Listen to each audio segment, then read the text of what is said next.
You are looking for a job, times are tough. It's getting harder and harder, it seems, to get full-time employment. We're going to be talking about jobs. We're going to talk about education with this wonderful panel. So let's introduce everyone, shall we? Professor Matissa Hollister at the Desautels Faculty of Management at McGill University. We got that in there. Brian Smith, Vice President of the Canadian Foundation for Economic Education. Claudia Torregrosa, getting it right, Talent and Communications Coordinator at Tandem Launch, and Jessica Glazer, a regular here from Mind HR. Welcome. Thank you so much for joining us this morning. So how this works, jump in at any moment. The big question that we're going to start off with is about education. Education costs money. We're lucky here in Quebec and in Canada. It doesn't cost as much as anywhere else. But still, student debt is possible. And once you graduate, you don't automatically get a job. Is the university degree still worth it, and does it make you employable? Yes. Yeah, all right, let's all go. And that's not just because I want more students. No, the research shows that the university degree definitely pays off. It doesn't mean that you can't succeed without a university degree, or that some university degree people don't.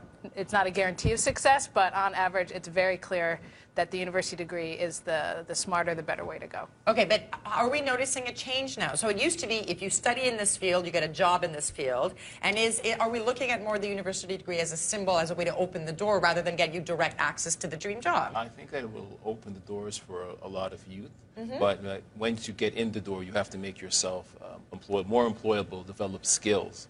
Something that I always encourage with a lot of youth is take an entrepreneurial approach when they're in a company. That means to put themselves in a situation where they can multitask and develop skills so that they could actually climb up the ladder. But is that something that you get in school, right? You just hit the nail on the head. A lot of people get out there, they don't even have an internship, they've been spending all their time studying, which is great, this is how it works.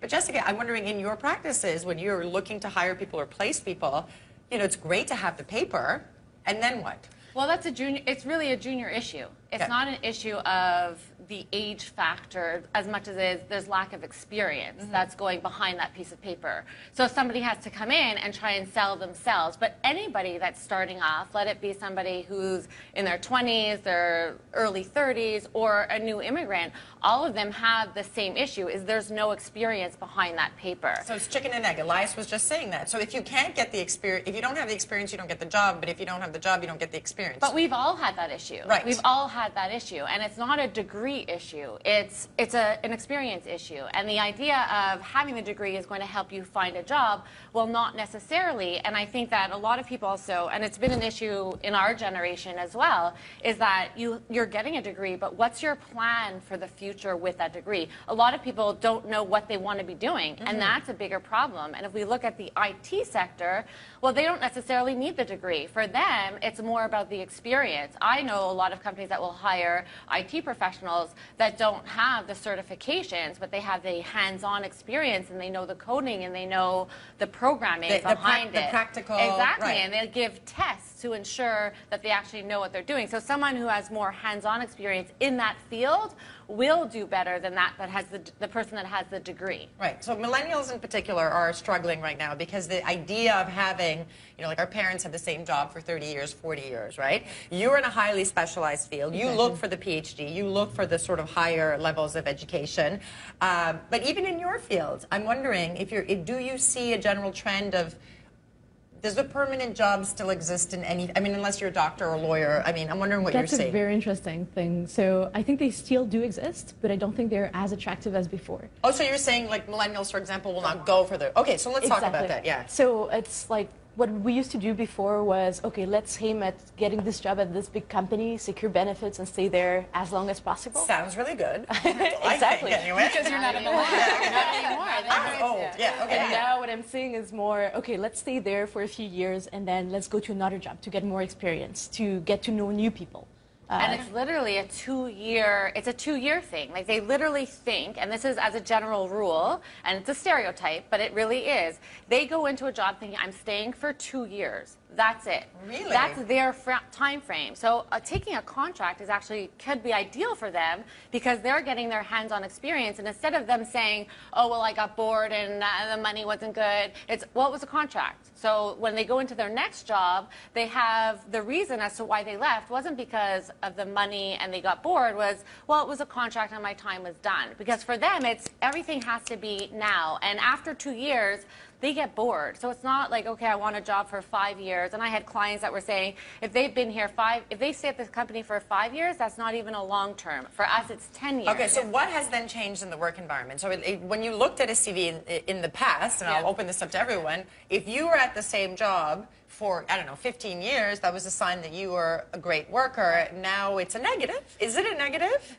It's very interesting that you say that, because that's actually a project that I'm planning right now, is to do what's called a CFEE resume audit, where you send fake resumes and see whether having short-term jobs, whether loyalty is still valued, as well as whether short-term churning is punished. What is the trend, though? So the trend is that jobs have become somewhat more short-term. It's interesting for me to be in this position, because most of my time, my research is trying to prove to academics that this is actually happening. Okay.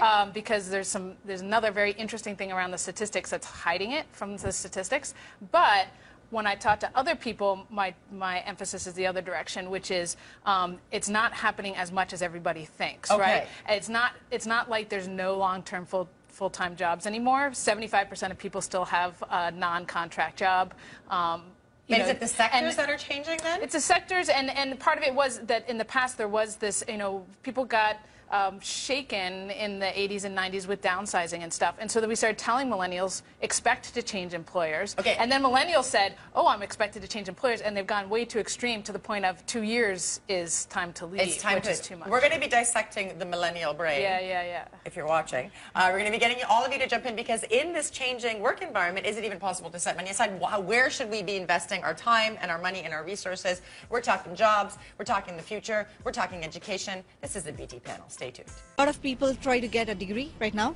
So even people who had just completed high school started doing it in part-time, because it's more important right now. I haven't finished school yet, but I've applied for a lot of internships, and it is quite hard. It's very competitive. I know people who have graduated, and 3 years they're looking for a job. They study accounting like I did.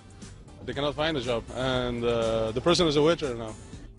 Welcome back to Breakfast Television. We're talking about jobs, how to get one if you're keeping it. And right before the break, we were talking with Professor Matissa Hollister about the fact that millennials are now actually get bored of their jobs and leave it a shorter amount of time. So having a steady sort of CV is no longer a good thing? No, I think the problem is that they've been told so much not to expect this, and so in their mind they've accepted this new type of job, not realizing to expect that they're not going to have a permanent not job. to count on the employer anymore, right? And that may even go back to the period where there's downsides. People learned, oh, I can't count on my employer anymore. They told their kids, don't count on your employer. Be ready to change jobs multiple times, and they've internalized it so much so that now it's good to change jobs multiple times, and they don't necessarily realize that the employers haven't changed their mindset. So yet. I'm gonna bring you in here, because, and both of you here, all of you actually, because when you're hiring, if you see sort of a year, and everyone's changing jobs after a year, what are you thinking to yourself? So I recruit entrepreneurs, right? So what I'm looking is, what has this person accomplished? Is this person a driver? So if it's 1 year and you did accomplish something, why not? And if it proves that you're actually dissatisfied with the system and being bored working for somebody, then totally fine with me. So you, in your sector, boredom is fine? In your sector, boredom is fine because it means that the person is... If you're bored and you've been doing things on the side to get out of the things that you were bored, it's totally fine. Okay, Jessica, go. A year is too short. Okay. A year to me is you are a problem. You are not going to be, you're a liability. You're a liability to the company. You're going to use my client or the companies that we're working with to get another year, and then you're going to go. A year is not enough time.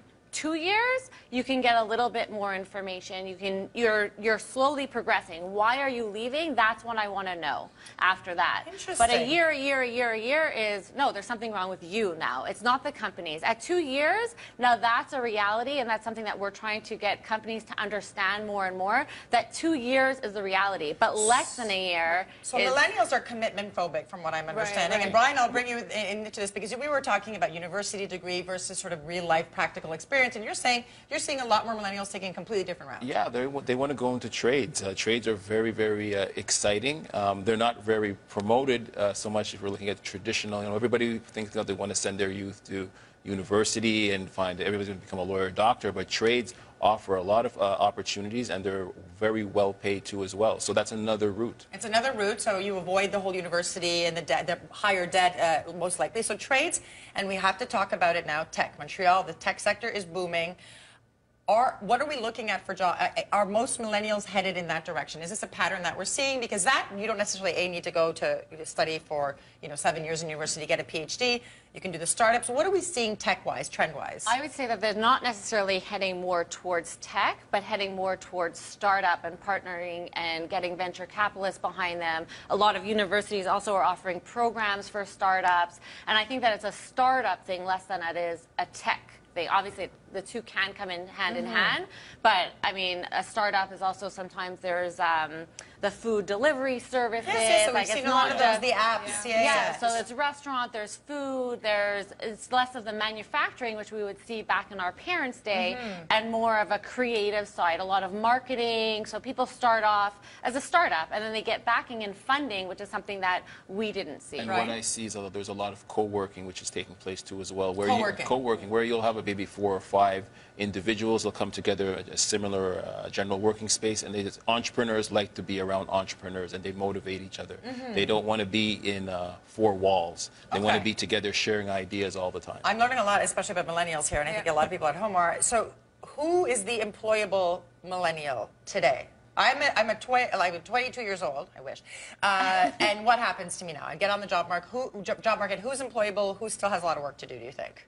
It's a personality thing. I think that at the end of the day, that when it comes to companies and it comes to hiring, it's not what is your background. Oh, you have this background, you're great. It's okay. What do you have to offer the company? Because remember, you're trying to help a company solve a problem when you're filling a job space. There's a gap and there's an issue. So how do you help the company fill that problem? That's where that millennial will come in, or anybody that has getting a job. So if I'm understanding this correctly, the traditional, here is my CV, here are the things that I have done. Yes, important, but sort of it's much more personalized. Tell me what's going on. What are you seeing?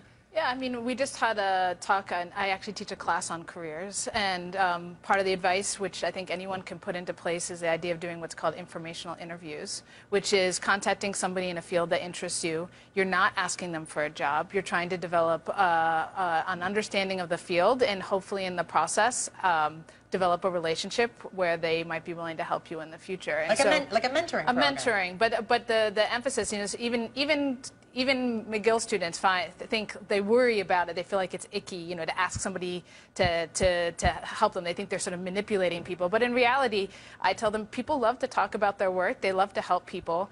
And in fact, the informational interview is nice because it's not going up and saying, help me. It's saying, you're the expert. Help me figure out this field. Let me get more inside information. And in the process, show that you're likable, that you're somebody who's enthusiastic about the field and that kind of thing. And that can be a very effective way rather than just looking for the opening, sending in your CV and hoping for the best. Okay. Any other advice to the young people who are watching us? Going back to university, actually, I think that the best thing that it brings is the network, to actually have access to this network. Yeah, you say don't go so necessarily just for the knowledge, for the network. For the network, exactly. Get mentors. They're going to push you, they're going to support you, and one day you're going to become a mentor.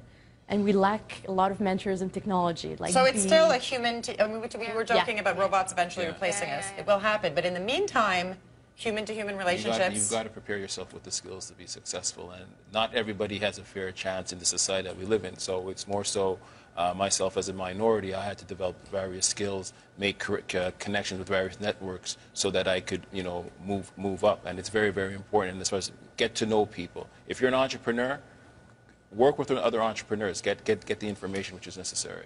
Thank you so much. We've run out of time. I guess the hustle has changed, but it is still real. Everyone's trying to get some work. I didn't realize 2 years was a long time. Thank you so much to all of you.